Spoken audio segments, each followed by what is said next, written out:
क्या एक YouTube creator एक तरफ राजनीति और दूसरी तरफ लोगों की सोच को बदल सकता है? आज हम बात करने वाले एक ऐसे शख्स के बारे में जिसने इंटरनेट पर डिबेट का चर्चा ही बदल दिया। 20 मिलियन से भी ज्यादा सब्सक्राइबर, गर्मा गर्म कंट्रोवर्सीज और देश के हर एक बड़े मुद्दे पे एक वीडियो।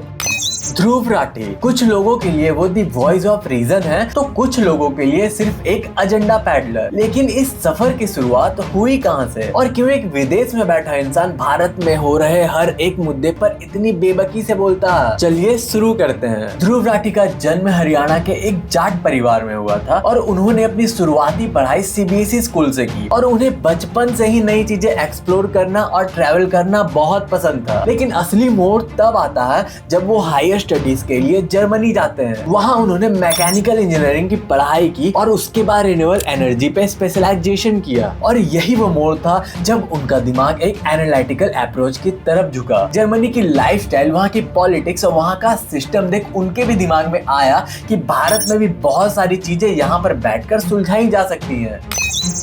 बहुत कम लोग ये जानते हैं कि ध्रुव राठी ने अपनी चैनल की शुरुआत 2014 में की थी, जो कि पॉलिटिक्स के ऊपर नहीं बल्कि एक ट्रैवल व्लॉग्स का चैनल था। पर उस समय इंडिया में पॉलिटिक्स की लहर दौड़ रही थी, तो ध्रुव राठी ने एक वीडियो बनाया जिसमें उन्होंने वहाँ की नई सरकार और वहाँ के सोशल इश्यूज के बारे में बात किया, जो वहाँ की पब्लिक को बहुत पसंद आई और वायरल हो गई। तो उन्हें समझ आया कि इंडिया की पब्लिक को सिंप्लीफिकेशन चाहिए, मतलब मुश्किल न्यूज को आसान करके आसानी से समझाना। अब आते हैं उस मेन सवाल पे जो सब पूछते हैं कि वो भारत के बारे में ऐसा क्यों बोलते हैं।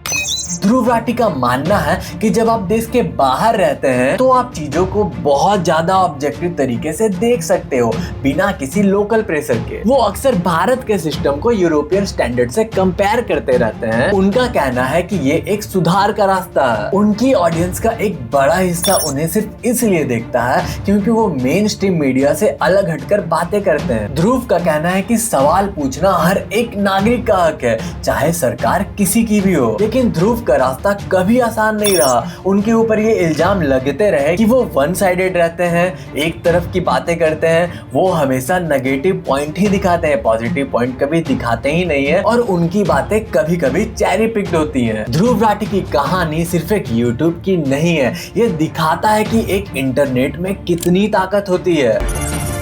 आखिर में सवाल यही है कि क्या एक देश विरोधी है या फिर एक देश प्रेम का तरीका। आपको जो लगता है वो कमेंट सेक्शन में जरूर बताएं। अगर वीडियो पसंद आई तो वीडियो को लाइक और चैनल को सब्सक्राइब कर लें। मिलते हैं अगले नई एक्सप्लोरिंग वीडियो में।